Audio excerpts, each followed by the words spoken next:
주한미군 감축 얘기는 이러다가는 트럼프 대통령 양치기 소년 됐다가 이제 나머지 끝날 것 같은데 지 일기 때도 그런 얘기를 했어요. 맞아요. 주한미군 저 방위비 분담 500% 안을 주면 주한미군 철수하겠다 했는데 안 했잖아요. 못 했잖아요. 결국에는 미국이라는 나라 우리하고 틀려요. 미국은 의의가 엄청 권한이 커요. 그랬더니 대통령 혼자 떠느라고 되는 것도 아니고 국방수급법에서 28,500명 철수하려면은 의회 동의 얻어라 매년 하잖아요. 매년. 그런데 뭐 본인은 내가 이렇게 1,500억 불, 뭐 3,500억 불 사우스 코리아에서 이렇게 가지고 했다 이런 걸 막 보여주기를 원하는데 구체적으로 실행되는 게 없어요. 사실. 아니 방위 분담 우리도 이제 매년 한 3조 5천억 4조 정도 주는 거예요.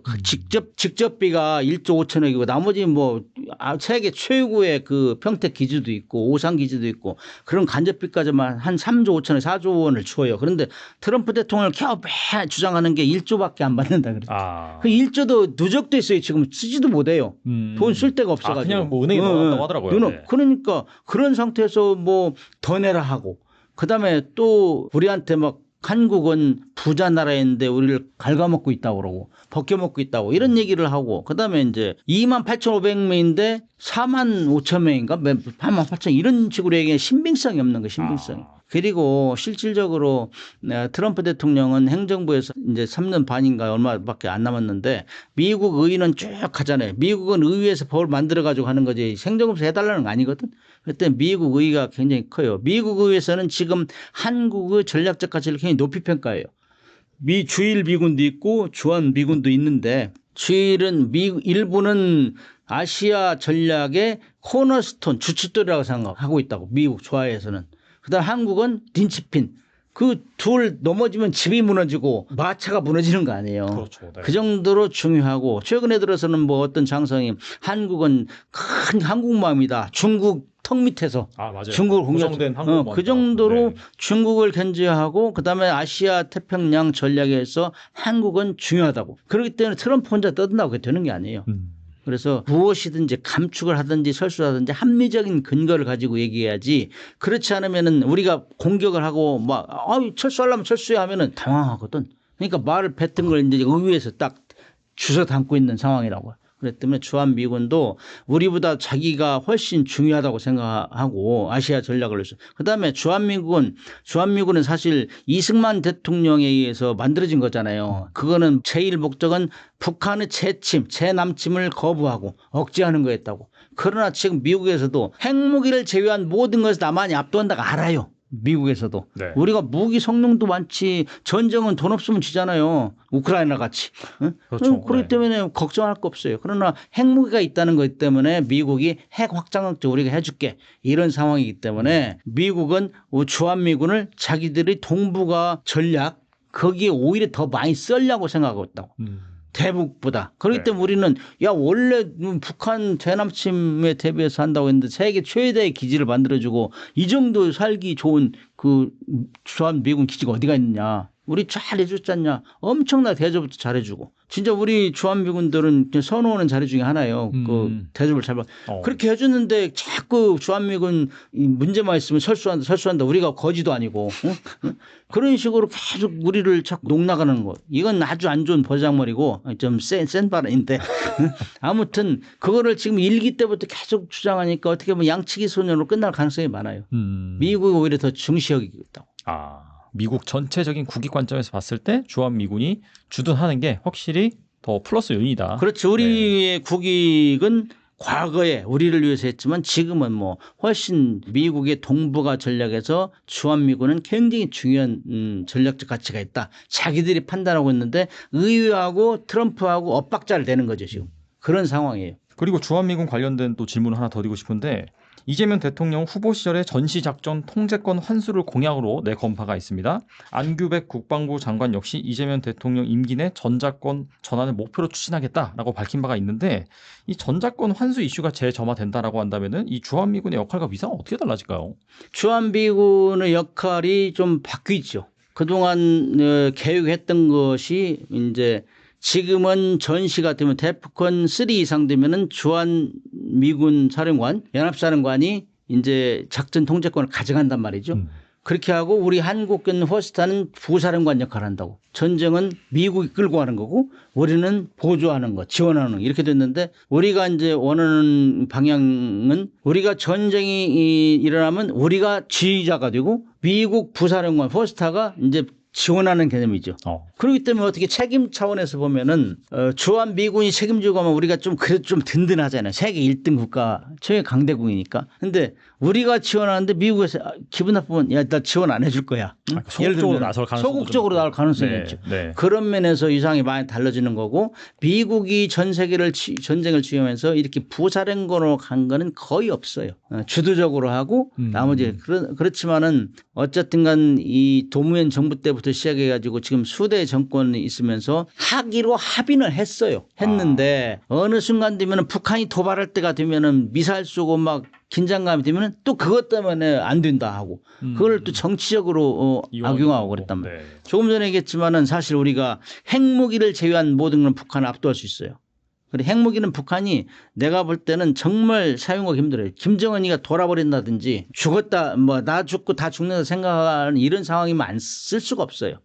그렇기 때문에 우리가 압도하는 상황이기 때문에 그것이 지휘권 관계가 바뀐단 말이죠. 그래도 큰 문제는 없다. 그러나 전쟁이 일어나는 것보다 전쟁이 일어나지 않게 하는 것. 전쟁 억제력 그런데 주한 미군이 자기가 전쟁을 딱 끌고 간다 생각하면은 억제력 면에서는 오히려 낫죠. 내가 지휘해가지고 북한을 그냥 완전히 쓸어버리겠어 하면은 하는 거하고 한국군 네가 가고 내가 따라갈게 하는 거 틀리죠. 억제 차원에서는 최고예요, 최고. 그러다 또 한 가지는 전쟁이 일어나면 일단 이기고 봐야 되잖아, 이기고. 그게 가장 중요하죠. 이기고 봐야 되고 그렇기 때문에 이겨도 마찬가지 다 피해는 입는 건 마찬가지인데 첫째가 억제, 둘째 이기고 봐야 된다. 이런 차원에서는 미국이 뭐 지휘관 하는 게 좀 유리하죠. 그래야 뭐 신속하게 지원도 되고 그렇기 때문에 저는 지금 평시작전권을 이미 우리가 인계받았기 때문에 그럼에도 불구하고 전시작전권도 언젠가는 이양하기로 합의를 했단 말이에요. 양쪽에 양 국가에서. 그렇기 때문에 그거는 급하지는 않다. 그리고 우리가 충분하게 남들이 미국도 인정하고 우리도 인정할 정도로 이 정도면 북한의 핵 문제까지 우리가 다 커버할 수 있어. 이런 정도 될 때까지는 계속 우리가 자강력을 키워야 돼요. 그렇게 하고 뭐 우리가 서두를 필요는 없다. 나는 그렇게 생각해요. 우리가 한때는 막 미국이 서둘렀었거든. 네. 그런 적도 있는데 그래서 우리가 이제 노무현 정부부터 시작하고 문재인 정부 때도 추진해서 그러는데 이것이 정권에 따라서 약간 성격들은 다르지만은 저는 뭐 해도 크게 우리가 문제될 건 없다. 그러나 그럼에도 불구하고 우리가 음식점 가서 큰 소리 치면 돈을 내가 내야 되잖아. 그지? 그렇죠. 내가 다 할 수 있어. 미국 가 그러면 내가 국방비를 내가 돈으로 더 많이 내야 되잖아요. 그것도 막 수백조 이렇게 들어가니까 그런 차원에서는 미국이 같이 하겠다는데 굳이 그걸 뭐 자존심 내세우면서 빨리 해달라 이렇게 할 필요는 없다고 봐요. 그러나 이미 합의를 했기 때문에 그것은 서서히 시간이 지남에 따라서 체크할 건 체크하고 이런 경우는 어떻게 하지? 우발 상황을 다 상정해 가지고 우리가 해도 전혀 문제가 없겠네. 미국도 자존심이 안 상하겠네. 이 정도 되면은 뭐 나는 해도 된다. 우리가 굳이 서두를 필요는 없다. 그러나 양국의 이익이 합치하면 그때는 해도 지금 상황에서는 크게 문제가 되지 않는다. 나는 그렇게 생각해요. 펜타곤 내에서 검토되고 있는 아니래요. 하지만 대통령한테 보고가 된 것은 아니다. 라고 하는 거예요. 하지만 여러 가지 대안 중에서 주한미군 철수가 있다라고 하는 거를 그건 확인이 된 거라고 저는 봅니다. 그런데 이게 그냥 주한미군의 병력을 줄이는 그런 문제라기보다 사실은 미국의 동아시아 전략 전체가 다 바뀌는 그 현상의 일부분이라고 저는 봐요. 그건 뭐냐? 이전까지는 한 10년 전까지만 하더라도 중국이 미국의 적이 아니었습니다. 그렇죠. 네. 중국은 미국이 끌어안고 가는 대상이었고 중국을 변화시켜야 되는 대상으로 봤던 거예요. 클린턴 대통령이 중국을 WTO에 가입을 시켰잖아요. 2001년에. 네. 회원으로 받아들였지 않습니까? 그러고 나서 그러니까 중국이 폭발적으로 성장을 하는데 중국 경제가 그렇게 기회를 줬던 이유는 뭐냐면 그렇게 되면 일본과 독일처럼 중국이 변할 거라고 본 겁니다. 2차 대전 때를 놓고 보면 미국의 적대 국가가 바로 독일과 일본과 이탈리아였잖아요. 네. 그런데 2차 대전이 끝나고 나서 이 나라들을 처음에는 완전히 거지 국가로 만들려고 했었습니다. 거지 국가로 만들려고 다 그냥 그 시설들 소련으로 옮기고 미국도 그 과학자들 다 데려가고 막 그런 식으로 했었는데 그러다가 보니까 문제가 생긴 게 뭐냐면 잘못하면 이 나라가 공산화가 되게 생긴 거예요. 잘못하면 소련 편으로 넘어가게 생긴 겁니다. 이 일본, 독일 이런 데가. 그래서 이건 안 되겠구나 해서 다시 살리자. 이게 얼마 전까지만 해도 이들이 우리의 적이었지만 이들을 품어주자. 이들의 산업화를 지원해주고 그들이 만든 물건을 미국이 사주게 되면 이들이 빨리 발전을 해서 그래서 공산주의에 대항하는 세력이 될 수 있다라는 계산 그런 전략을 세운 거고 실제로 그렇게 했고 그러면서 일본과 독일이라는 나라가 미국에 의해서 최고의 부국으로 올라서게 되잖아요. 네. 그리고 최고의 동맹국이 실제로 된 거고 그렇게 하고 싶었던 겁니다. 중국을 일본이나 독일처럼 변화시켜서 미국의 동맹국으로 만들고 싶은 거예요. 그래서 WTO 가입을 시키고 실제로 부자가 됐는데 막상 중국은 부자가 되고 나니까 부자가 될수록 점점 더 이제 대들기 시작한 거죠. 동맹국이 아니고 대들기 시작한 거고 미국의 패권에 도전을 하기 시작한 거고 이렇게 된 거죠. 네. 그래서 동아시아에서 중국은 미국의 적이 아니었어요. 오히려 우호 세력이라고 생각을 했고 오히려 문제가 있다면 북한이 문제가 있는 겁니다. 북한이 문제가 있고 북한이 핵을 가지는 건 더욱더 문제가 있는 거고 그래서 중국이 북한을 제어해 주기를 바란 거예요. 그런데 중국은 돈을 벌면 벌수록 점점 더 미국에 대드는 듯한 태도를 보이게 됐고 또 이 국제기구에서도 미국에 대항하는 그런 움직임을 점점 보이게 됐고 유엔이라든가 뭐 이런 데서 그리고 결정적으로 한반도에서 천안함 사태가 터졌는데 미국이 한국과 같이 힘을 합쳐가지고 그걸 제어하려고 그랬더니 중국이 강력하게 거기에 반발을 했거든요. 이게 오바마 행정부 때입니다. 그래서 이거 아닌데 그때부터 이제 눈치를 채기 시작한 거죠. 미국이 본격적으로 중국이 이상해. 그래서 본격적으로 중국을 제어하기 시작한 거예요. 이게 처음에 시작했던 것이 소위 피벗 투 아시아라고 해서 아시아 중시 정책으로 그 방향을 전환을 하잖아요. 그러면서 이제 TPP 환태평양 자유무역 협정이라고 하는 거를 오바마 행정부에서 이제 다 준비를 하죠. 그래서 태평양 그러니까 이 호주, 일본 해가지고 이 태평양을 둘러서 저 칠레까지 해가지고 태평양 주변에 11개 국가 거기 한국은 빠졌었어요. 그때. 한국은 박근혜 정부 때인데 한중 FTA 한다고 미국 주도의 FTA는 빠져버린 겁니다. 네. 참 그거 이상한 그림이었었는데 아무튼 그렇게 했어요. 근데 거기에 중국은 배제시킨 거예요. 미국 주도의 FTA에 중국을 일부러 배제한다고 선언을 한 건 아니지만 중국이 도저히 낄 수 없는 그런 조건들 그렇게 개방 수준이 높은 자유무역 협정을 한 거예요.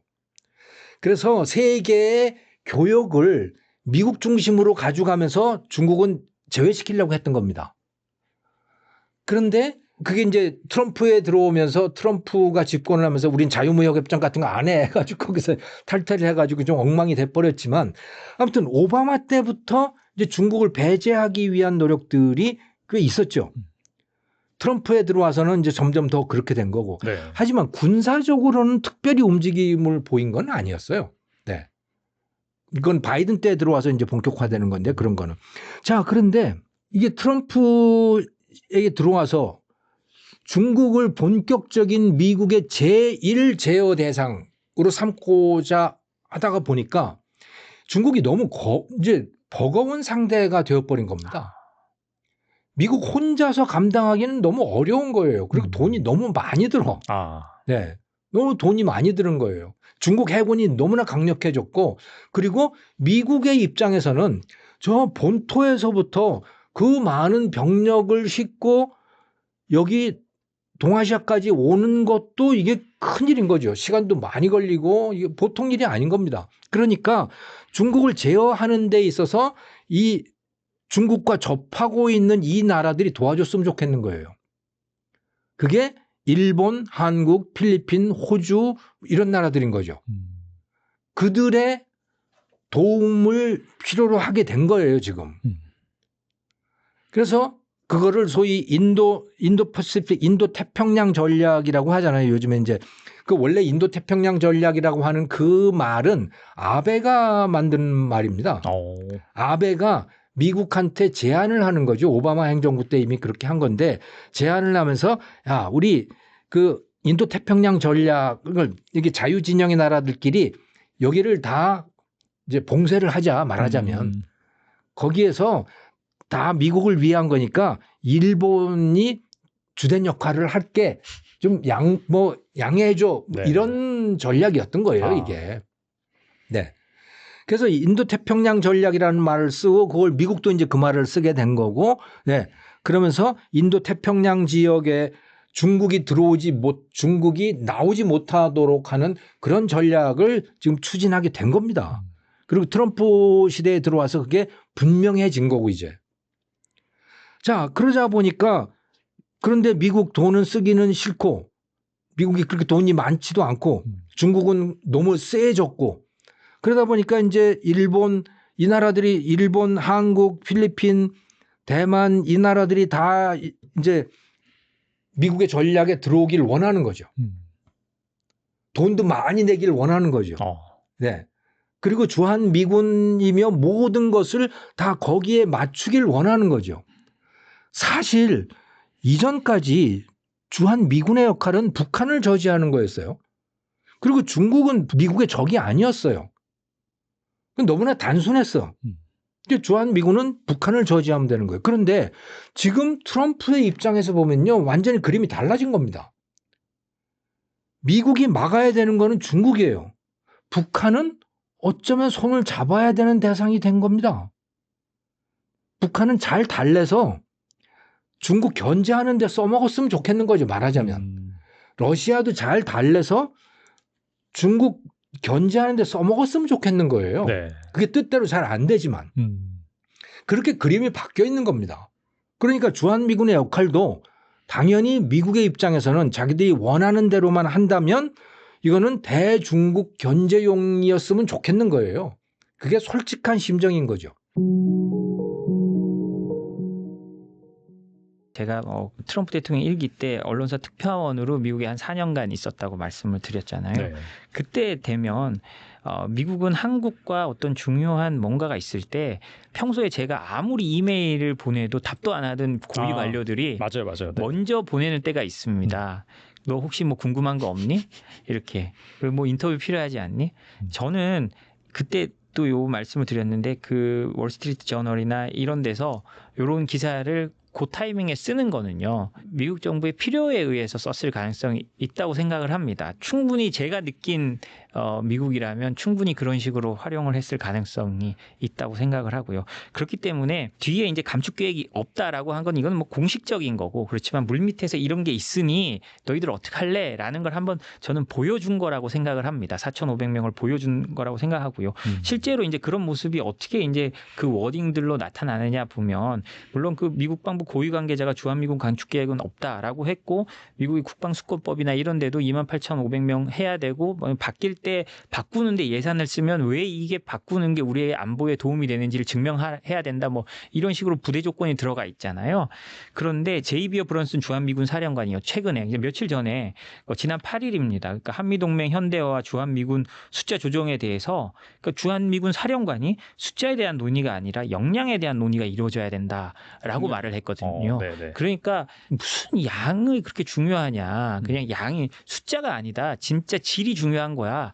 라고 이제 주한미군 사령관도 뭐 어떻게 생각하면 이게 굉장히 원론적인 말이긴 합니다만 그렇게 말을 할 정도가 한국 기자들 앞에서 이게 얼마나 민감한 문제인지 한국에서 정치적으로도 민감한 문제인지 알만한 주한미군 사령관이 이렇게 말을 하는 거잖아요. 이런 걸 보면 그 물밑에서는 주한미군을 어떻게 활용하고 해야 되는지를 뭐 이건 아주 오래된 얘기입니다만 또 점점 더 가속도가 붙어서 얘기를 하고 있고 그리고 미국의 세계 전략에 따라서 주한미군도 운용돼야 된다라는 걸 점점 명확하게 우리에게 보여주고 있는 것이 아닌가 싶습니다. 그리고 여기서 말한 미국의 세계 전략은 당연히 중국에 대한 압박 전략과 미군을 어떻게 효율적으로 운영해서 미국도 이제 한정돼 있으니까요. 이 미군을 어떻게 효율적으로 운영해서 세계 전략에 맞춰 나가는지를 생각하는 데 대해서 더 이제 미국이 관심을 기울이고 있다라는 취지로 저희가 좀 이해를 해야 될 것 같습니다. 그럼 단순히 이게 병력이 늘고 축소되고 그런 문제를 떠나서 이게 대중국 압박 차원에서 결과적으로는 이 주한미군뿐만 아니라 이 미군 전 세계 곳곳에 퍼져 있는 미군 기지 그런 간의 드라마틱한 변화 이런 것들이 차츰차츰 진행이 될 것이고 거기에 따라서 우리나라의 주한미군도 좀 속성도 결정이 될 것이다. 그렇게 볼 수 있는 건가요, 그러면? 그렇죠. 그리고 뭐 더 민감하게 또 따져보면 대만에서 어떤 일이 났을 때 거기 병력을 어떻게 효율적으로 주한미군을 빼서 보내고 그러면 주한미군을 빼서 보낼 때 한국에서 뭐라고 하지 않을까라는 이런 거에 대한 이제 모든 걸 이제 협의해 나가겠다는 거죠. 그 대중 압박에 한국도 동참하라. 그 단순히 숫자 문제가 아니고요. 그런 것까지 다 들어가 있다고 봐야 되는 거죠. 그리고 이재명 대통령 후보 시절에 전시작전 통제권 환수를 공약으로 내건 바 있습니다. 안규백 국방부 장관 역시 이재명 대통령 임기 내 전자권 전환을 목표로 추진하겠다라고 밝힌 바가 있는데 만약에 이런 것들이 좀 가시화된다라고 한다면은 이 미국에서는 이걸 어떻게 받아들일지 주한미군에 받을 영향 이런 건 어떻게 있을까요? 전시작전 통제권 환수에 대한 얘기는 아주 오래된 얘기고요. 뭐 우리가 계속 그 진보 정권에서는 환수해야 된다, 보수 정권에서는 시간을 두자 뭐 이런 식으로 정권에 따라서 좀 바뀌기도 합니다. 이념적 성향에 따라서도 다르고 이게 근데요 우리가 좀 현실적으로 아주 현실적으로 돈을 가지고 생각을 해보면요. 주한미군이 한국에 있는 게 우리가 돈으로 도움이 될까요? 없는 게 돈으로 도움이 될까요? 저는 주둔하고 있는 게 경제적으로는 훨씬 도움이 된다고 생각을 합니다. 그러니까 우리가 어떤 이념을 따져놓고 득실로만 생각을 해봤을 때요. 그러면 전시작전권을 환수했을 때 돈으로 따지면 어떨까요? 제 생각에는 뭐 이건 뭐 모두가 거의 동의하겠지만 이 전시작전권을 환수할 때 드는 돈은 아마 한국이 더 많이 부담을 해야 될 겁니다. 왜냐 창고에 더 많은 무기를 쌓아놔야 하고요. 그리고 미국과 더 상호작용할 수 있도록 우리가 더 갖춰야 될 것들이 훨씬 많아지죠. 안 그러면 미국의 무기로 우리가 퉁칠 수 있는데 그런 부분이 없어지는 거니까요. 그렇기 때문에 이 말의 뜻은 우리가 전시작전권 환수라는 말의 뜻은 우리가 국방비를 얼마나 낼 것이며 우리 국방을 우리가 어떤 식으로 책임질 것인가에 대한 아주 단계적인 긴 프로젝트가 나와야 되는 겁니다. 단순히 이 시점만을 말하는 게 아니거든요. 시간상으로 움직이는 게 아니고 그런 게 완료됐을 때 갈 수 있다라고 하는 거거든요. 그리고 실제로 2014년도에 서로 그렇게 합의가 되어 있습니다. 2014년도에 할 때도 조건 기반 접근 방식이라고 하는 건데요. 군의 핵심 방어 능력 확보와 안보 환경이 안정될 경우에 그 환수한다라고 되어 있거든요.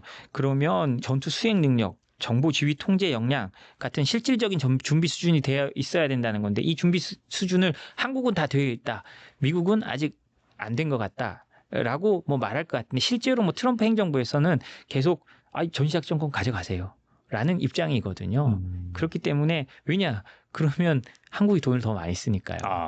그렇지만 미군 수뇌부의 입장은 좀 다릅니다. 그러니까 금방 말한 브런슨 주한미군 사령관도요. 전시작전 통제권 같은 경우도 이분이 어떤 얘기를 했냐면 상황을 더 안전하게 만든다면 변화를 향해 움직이는 일을 주저하지 말아야 된다라고 하는데요. 그러면서 한 말이 자신들의 속내가 나옵니다. 전자권 전환을 빠르게 앞당기기 위해 지름길을 택한다면 한반도 전력의 준비 태세를 위태롭게 할 수 있다라고 말하거든요. 아까 말한 것처럼 미군들의 입장에서 봤을 때 한국군은 아직 준비가 덜 됐다고 생각을 하는 거죠. 이건 오히려 사실 우리 입장에서 보면 좀 돈은 덜 쓰는 겁니다. 금방 말씀드린 것처럼요. 미군들이 군인들의 입장으로 봤을 때 한국군은 아직 조금 실전 경험도 적고 그리고 이제 점점 이제 군 복무 기간도 줄어들고 하면서 숙련도도 낮아지고 이런 측면들이 있기 때문에 좀 적다고 생각하는 거고 사실은 반대한다는 말을 좀 우아하게 한 거죠. 우아하게 한 거라서 미국의 입장은 그럴 겁니다. 돈으로 봤을 때는 뭐 가져가세요. 우리한테 더 이득입니다. 그렇지만 한국군의 역량이 진짜 그 정도로 됐는지에 대해서는 미국은 약간은 아직 의문을 가지고 있는 그런 상황이라고 보면 될 것 같습니다. 근데 앞서서 이 미국의 이 전략 자산 재배치 관점에서 한반도의 뭐 주한미군 뭐 병력을 늘릴 수도 있고 줄일 수도 있고 아무튼 간에 이 대중 압박을 위해서는 결과적으로 미군한테 자율성이 있어야 될 것 같긴 하거든요. 만약에 우리가 이제 전자권을 가져가 버리면은 사실 유사시에 뭐 대한 전쟁이 발생했을 때 미국이 지원 갔을 때 주한미군은 자유롭게 뺄 수도 없잖아요. 그런 측면에서 사실 또 주한미군이라든지 그런 미국의 국방부의 입장에서는 잘 안 넘겨주려고 할 것 같기도 한데 이거 어떻게 보세요? 제가 그래서 그 트럼프 일기 때 뭐 싱크탱크의 되게 유명한 분한테 실제로 그런 질문을 한번 사석에서 해본 적이 있습니다. 그 전자권을 가져가면 그런 문제도 있을 거고 미국이 더 불편하지 않을까요? 라고 하니까 실제로 전쟁이 만약에 그런 상황까지 난다면요. 미국이 그런 거 저런 거 따지지 않을 거라는 겁니다. 무조건 참전해라. 실제로 그럴 거 아니에요. 우리라고 생각을 해보십시오. 그 상황에서 전투가 지금 치열한 중국과 대만의 전투가 벌어지고 있고 모든 가용 병력을 넣어야 되는데 한국에서 반대한다고 그 병력 안 빼겠어요? 어차피 한미 방위 조약 뭐 체결돼 있고 하니까. 그러니까요. 네. 그래서 그 얘기는 하시더라고요. 저도 그런 기억이 있는데요. 어찌됐든 뭐 그런 불편한 부분도 있고 뭐 하겠지만 전체적으로는 제가 그 전에 주한미군 사령관들도 몇 분 인터뷰를 해보고 한 적이 있는데 대부분은 전자권 전환을 하는 것 자체는 뭐 당연히 미래에 언젠가는 해야 되겠지만 한국이 아직은 받을 준비가 되지 않은 것 같았다라는 게 몇 년 전까지도 그런 말씀을 공통적으로 하는 걸 봐서 이건 어떤 정치적 문제가 아니라 한국군에 대한 미군들이 한국군을 보는 평가에 대해 있어서는 조금은 한국이 홀로 서기가 그렇게 쉽지는 않을 것 같다라는 판단을 하고 있는 것 같습니다. 그게 뭐 우리가 단순히 북한만을 상대로 한다면 그렇겠지만 한반도에 전쟁이 벌어지면 6.25 때와 같은 지금 또 러시아도 있고 중국도 있고 이런 상황을 다 생각을 해봤을 때 과연 한국이 할 수 있는지 여기에 대해서 조금 의문을 가지는 것 같긴 합니다. 한미 상호 방위 조약 53년 체결된 보면 태평양 안보라는 얘기 들어있어요. 지역이. 그러나 한미 상호 방위 조약 왜 체결됐어요? 미군이 왜 왔어요? 북한이 내려왔잖아요. 그러니까 주적은 북한이었어요. 그리고 공간적 범위는 한반도였어요. 그죠? 월남전이 있었지만 그때는 냉전 체제니까 냉전으로 봐야 되는 거고. 근데 소련이 무너졌잖아요. 91년 12월 26일. 그다음 북한이 체제경쟁에 패배했잖아요. 94년부터 98년까지 수십만 명이 굶어 죽었잖아요. 끝난 거예요. 우리 재래식 전력 세계 5위예요. 북한 35, 36위예요. 핵이 있어도 파키스탄 핵이 있으면 그러면 세계 군사력 6위인가요? 아니거든요. 그렇게 치는 거 아니거든요. 자꾸 뭐 핵 없는데 핵할 필요 없어요. 그건 사실은 쓰질 못해요. 일단 우리가 방심하면 안 되지만. 그럼 주한미군은요. 대북 억제력은 없는 거예요. 핵만 필요해요. 우리한테. 그러니까 주한미군의 성격을 언제 변했느냐. 노무현 정부 때 이미 변해요. 한미동맹. 왜? 우리가 이라크에 파병했잖아요. 지금 청해부대 아덴만에 가 있죠? 지금 국제 공조를 하게 나간 거잖아요. 그러니까 주한미군은 미국의 관점에서는 이제 북한에 대한 대북 억제, 냉전기 최전선 막는 게 아니고 왜 냉전기 때 동두천 의정부 전방에 있었느냐. 북한이 아니고 소련과 중국을 대리하는 공산권 세력이었단 말이에요. 그러니까 이걸 막는 게 미국의 세계 전략이었던 거죠. 북한을 막는 게. 근데 지금 아니잖아요. 이제 한국만으로 충분하잖아요. 자기들은 전략 자산만 제공해 주면 되는 거잖아요. 핵 같은 거. 그러니까 어떻게 돼요? 캠프홈부들이 기지로 옮겨갔잖아요. 지금 북쪽에 없어요. 이제 인계철선 끝났어요. 그러니까 미국 입장에서는 이제 주한미군은 한반도 방위가 아니고 아시아의 전략 거점인 거예요. 그래서 거꾸로 된 한반도 지도라는 얘기 보셨죠? 최근에 그 주한미군이 캠프홈프들을 중앙에 놓고 이렇게 주요 오키나와 뭐 베이징 이렇게 하는 거 그 개념인 거예요. 그러니까 일본은 아시아의 거점 52,000명이에요. 주일미군이. 우리 28,000이고. 그러나 우리는 한반도 전진 배치 기지인 거예요. 일종의 기지인 거예요. 원래 과거에 일본을 기지국가라고 그랬어요. 주일미군의 기지. 그 우리는 뭐야? 우린 전장국가. 전투를 하고 있으니까. 그런데 우리도 이제 미군의 일종의 전진 배치 기지국가가 되는 거예요. 그러니까 우리로서는 이거는 우리가 받아들여야 되느냐 말아야 되느냐 그거 아니에요. 우리는 필연이에요. 이제 어쩔 수가 없어요. 한미동맹이 성격이 변화한 거예요. 그러면 양안 관계 같은데 우리가 연루되는 거 아니야? 그것도 크게 걱정할 건 없어요. 왜냐? 주한미군은 해군이 없잖아요. 그다음에 공군기가 대만까지 가요? 못 가요. 작전 범위가 안 돼요.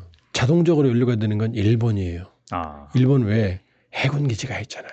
미국 로널드 레이건 이 아시아 배치 항모 전단의 기지도 일본이잖아요. 해군력이 거기 있단 말이에요. 막강한 해군력이. 이게 이동할 거 아니에요. 해병대도 거기 있단 말이에요. 넘어갈 거 아니에요. 오키나와 같은 데는 대만에 가깝거든요. 그렇죠. 그러니까 미국의 입장에서는 대만 견제를 위해서는 오히려 필리핀, 오키나와 이런 쪽이 훨씬 더 가까운 거예요. 직접 연루가 되는 거예요. 근데 주한미군은요.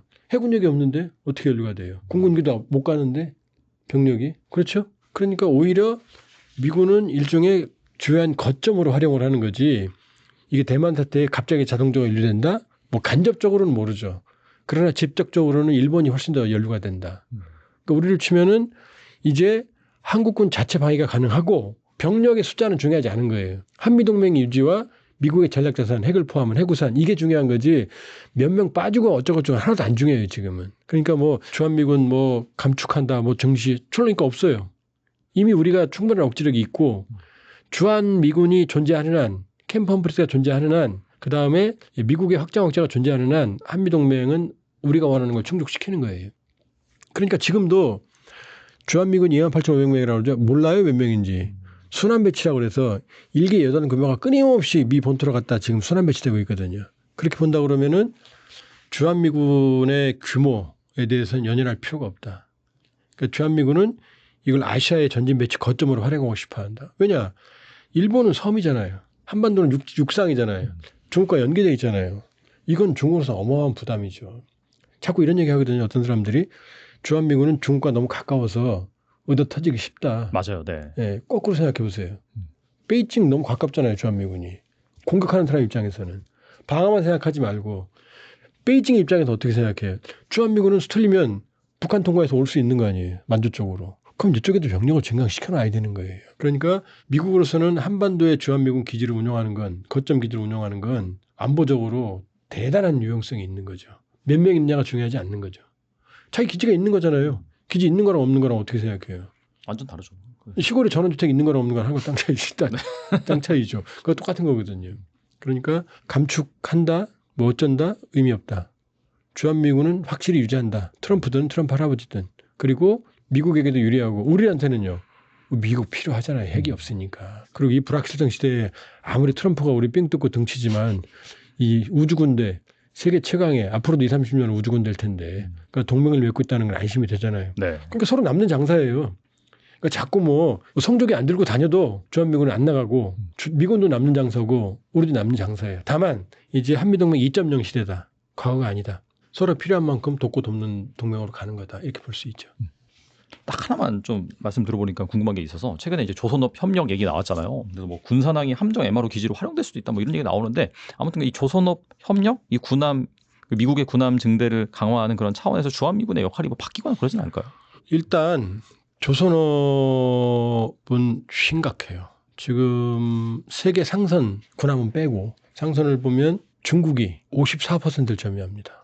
어마어마하죠. 우리가 놀랍게도 28%예요.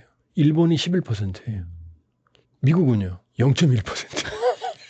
이번에 하나오션이 그 인수한 필리 조선소에서 네. 50년 만에 처음으로 LNG선을 수주했어요. 물론 여기서 다 만들어서 조립해요. 이 현실이에요.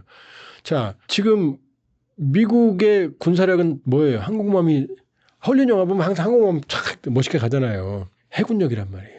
그런데 중국이 무섭게 군함을 찍어내거든요. 지금 질적으로는 중국이 370쪽 플러스 알파, 미국이 295쪽이거든요. 주요 함정이. 톤수는 미국이 훨씬 많고 질적으로는 게임이 안 돼요. 근데 문제는 뭐냐? 미국의 함정은 노후화되고 있어요. 그다음에 조선업은 파괴됐어요. 그러니까 미국으로서는 어마어마한 심각한 문제가 발생한 거예요. 상상을 초월하는. 중국 막 찍어내거든요. 네. 그럼 손길을 버렸을 때 이걸 해결할 수 있는 나라는 어디냐? 일본도 아니고 한국밖에 없어요. 한국은 28%죠. 이게 상당 부분이 고급 선박이에요. LNG선 같은 거. 네. 중국은 고급 선박 만들면 가서 맨날 사고 나고 터지고 뭐 지금 손해배상 뭐 이런데 한국은 완벽하거든요. 그러니까 군함은 고급 선박이잖아요. 우리가 이지스-3은 지금 더 잘 만들어요. 정조대왕 같은 거. 틀은 뭐 스파이 레이더 이런 게 문제 못 만들었지. 그러니까 우리가 이번에 마스가 메이크 아메리카 쉽빌딩 그레이터 어게인 미국 조선업을 다시 위대하게 트럼프가 눈이 튀어나올 수밖에 없는 거죠. 그걸 내버려두면 미국 해군력은 쇠퇴하거든요. 근데 우리가 제안한 건 니네들 조선업을 배가 아니라 생태계를 살려줄게 이거예요. 지금. 그러니까 트럼프 입장에서는 오로지 트럼프든 바이든이든 오바마든 중국을 때려잡는 게 목표인데 한 놈만 팬다인데 그런데 지금 이 선박 산업은 지금 거의 괴멸 상태거든요. 그런데 한국이 유일한 희망의 빛을 주는 거죠. 그러니까 이 마스가는 한국도 좋고 미국도 좋은 완벽한 군사동맹의 일종의 코어가 될 수 있는 거죠. 근데 이제 걱정은 뭐냐. 그렇다고 우리 핵심을 넘겨줄 수는 없잖아요. 미국에 넘겨주고 우리의 경쟁력이 파괴될 수는 없잖아요. 그걸 걱정하지 않아도 돼요. 왜냐. 미국의 1인당 GDP가 8만 8천 불이거든요. 우리는 3만 6천 불이거든요. 2배 넘죠. 네. 중국은 1만 3천 불이거든요. 제조업 생태계가 완벽하게 넘겨줄 그런 상황은 오질 않아요. 어쨌든 미국이 절박한 게 바로 선박 분야거든요. 그래서 그렇게 본다면은 한미동맹의 진화, 현대화, 그 다음에 한미동맹의 견고성을 유지하는 시멘트가 될 가능성이 높아요.